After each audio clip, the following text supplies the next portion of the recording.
Have you ever wondered why some telescopes are launched into space while others are built on remote mountaintops?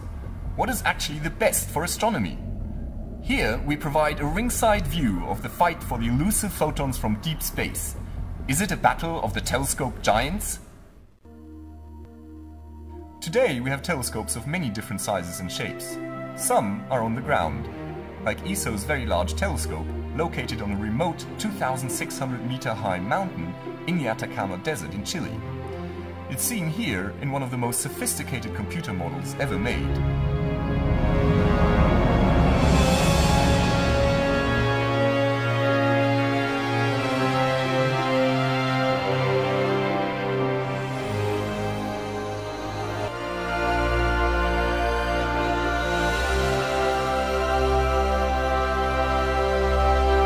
Some telescopes are in space, like the Hubble Space Telescope in orbit around Earth almost 600 kilometers further up.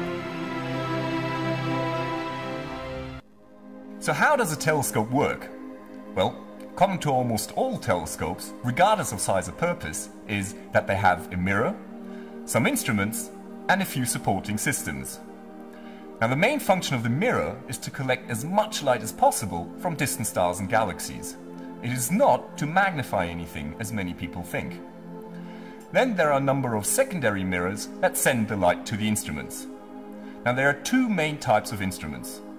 First, there are cameras, which essentially do what any normal digital camera does. They take images.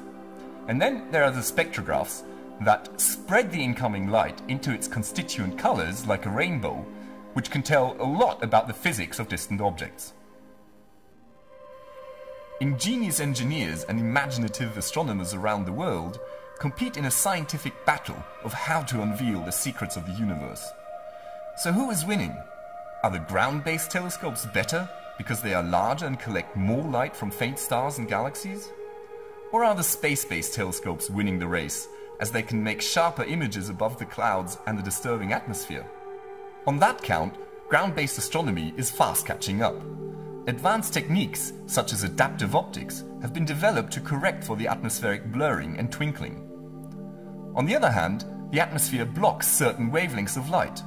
Only space telescopes, like Hubble, that fly above the atmosphere, can access the ultraviolet and infrared parts of the spectrum, which are invisible from the ground. Ground-based telescopes, on the other hand, can observe larger portions of the sky in one go, and also usually have more specialized instruments that are easier to change when new techniques are developed. Observing teams often use combinations of different telescopes on the ground and in space to solve the riddles of the universe. So the bottom line is, it's not a competition. It's the synergy and complementarity between the different kinds of telescopes that matter, whether they're small or large, in the southern or northern hemisphere, on the ground or in space. What matters is that they're all working towards a common cause, discovering the secrets of the world around us.